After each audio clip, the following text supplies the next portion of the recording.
क्या शुरू होता है? भाषा से। देखिए हम लोग लिखे हैं कि भाषा वह माध्यम है जिसके द्वारा मनुष्य अपने मन की भावों या विचारों को व्यक्त करता है। व्यक्त करने का मतलब कि प्रकट करता है। तो जब मनुष्य अपने मन की भावों या विचारों को व्यक्त या प्रकट करता है तो वह क्या कहलाता है? भाषा। भाषा कहलाता है। ठीक है। और भाषा के बाद हमें जानना है लिपि। लिपि में कहता है कि लिखने की विधि को ही क्या कहा गया है? लिपि कहा जाता है। लिपि कहा जाता है। लिखने की विधि को क्या कहा जाता है? लिपि कहा जाता है। लिपि कहा जाता है। अब आपका मेन जो मैंने यहाँ पर 3 पर जो स्टार लगाया है, वर्ण, शब्द और वाक्य, ये आपको बेसिक के लिए मैंने लिखा है। आपके 10th बोर्ड लेवल के लिए ये उतना जरूरत नहीं है इसकी, जितना जरूरत है आपको वर्ण, शब्द और वाक्य। वर्ण के बारे में विस्तृत रूप से आपको मैं बताऊंगा, लेकिन अभी फिलहाल इसका जो परिभाषा है उसी को हम लोग सिर्फ जानेंगे। नेक्स्ट क्लास में हम लोग वर्ण के बारे में विस्तृत रूप से जानेंगे। वर्ण उस मूल ध्वनि को कहा जाता है जिसका खंड या टुकड़ा नहीं किया जा सकता है। वर्ण किसको कहा जाता है? उस मूल ध्वनि को कहा जाता है जिसका खंड या टुकड़ा नहीं किया जा सकता है। और उसी से संबंधित है आपका वर्णमाला, यानी कि वर्णों के समूह को वर्णमाला कहा जाता है। वर्णों के समूह को क्या कहा जाता है? वर्णमाला कहा जाता है। वर्णमाला कहा जाता है। फिर वर्ण से ही संबंधित है हमारा शब्द। कह रहा है कि वर्णों या अक्षरों के सार्थक मेल को शब्द कहा जाता है। यानी कि जब वर्ण या अक्षरों का जब सार्थक मेल होगा तो वह क्या कहलाएगा? शब्द कहलाएगा। और शब्द से ही संबंधित है वाक्य। वाक्य में कहता है कि शब्दों के सार्थक समूह को वाक्य कहा जाता है। देख रहे हैं तीनों मैंने स्टार लगाया है, तीनों एक दूसरे से संबंधित, एक दूसरे को जोड़ते हैं। वर्ण उस मूल ध्वनि को कहा जाता है जिसका खंड या टुकड़ा नहीं किया जा सकता है। और शब्द को कह रहा है कि वर्णों या अक्षरों के सार्थक मेल को शब्द कहा जाता है।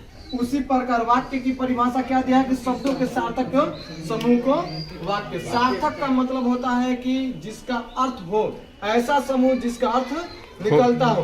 अब ऐसा नहीं कि शब्द का हम जिधर तिधर लगा के और एक वाक्य बना दे तो वह वाक्य नहीं कहा जाता है। वाक्य तब बनता है जब हम शब्दों, देखिए वर्ण के बारे में इससे पहले हम लोग पढ़ चुके हैं। इससे पहले वाले क्लास में हम लोग वर्ण के बारे में पढ़े हैं।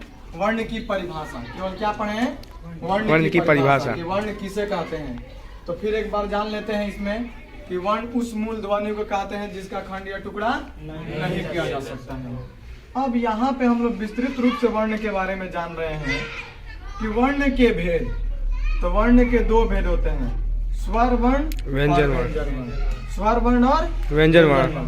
स्वर वर्ण की परिभाषा होती है कि वैसे वर्ण जिसके उच्चारण में किसी दूसरे वर्ण की सहायता नहीं ली जाती है, अर्थात जिसके उच्चारण हम स्वतंत्र रूप से करते हैं, वह व्यंजन वर्ण, स्वर वर्ण कहलाता है। क्या कहलाता है? स्वर वर्ण कहलाता है।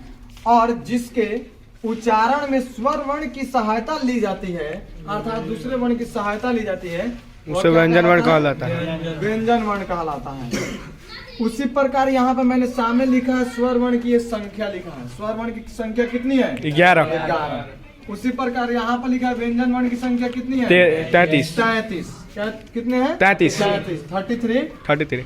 और स्वर वर्ण के ये भेद मैंने लिखा है यहाँ पे। स्वर वर्ण के 3 भेद, ह्रस्व स्वर, दीर्घ स्वर और संयुक्त स्वर।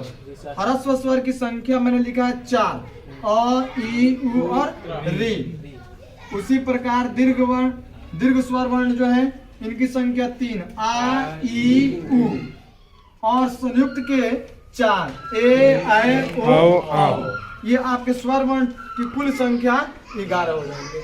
व्यंजन वर्ण की जो 33 है संख्या, तो संख्या तो 33 है, लेकिन इसके भेद कितने हैं व्यंजन वर्ण के? 3। व्यंजन वर्ण के कितने भेद? 3। स्पर्श व्यंजन, अंतःस्थ व्यंजन और उष्म व्यंजन। देखिए स्पर्श व्यंजन क से म तक को स्पर्श व्यंजन कहा जाता है। इसकी कुल संख्या कितनी है? 25। स्पर्श व्यंजन की कुल संख्या कितनी है? 25। उसी प्रकार अंतःस्थ व्यंजन की य, र, ल, व, इन चारों का अंतःस्थ व्यंजन कहा जाता है। और इनकी कुल संख्या कितनी होती है? 4। उसी प्रकार उष्म व्यंजन स, श, श और ह, यानी तीनों स और ह को हम लोग क्या कहते हैं? उष्म व्यंजन व्यंजन कहते हैं। और इनकी संख्या कितनी होती है? 4। 4 होती है।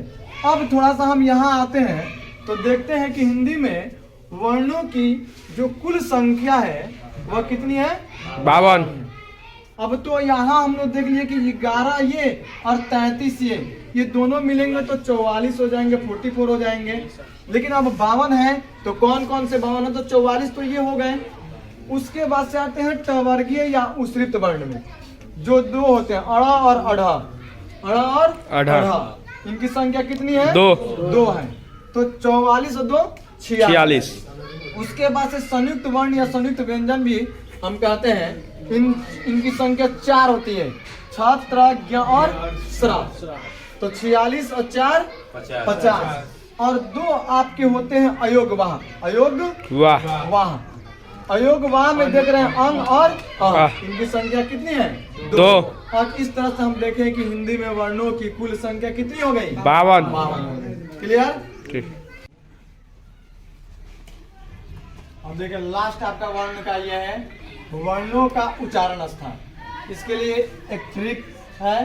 वर्णों का उच्चारण स्थान, आसानी से आप वर्ण का उच्चारण स्थान जान सकते हैं। और यहाँ पे मैंने सबसे पहले यहाँ आपको मैं बता रहा हूँ कि यहाँ जो लिखा हो क वर्ग, च वर्ग, ट वर्ग, त वर्ग, प वर्ग, इसको मैंने लिख दिया यहाँ पे कि क वर्ग में कौन कौन आएगा, च वर्ग में कौन कौन आएगा, ट वर्ग में कौन कौन आएगा, त वर्ग में कौन आएगा और प वर्ग में कौन कौन से वर्ण आएंगे।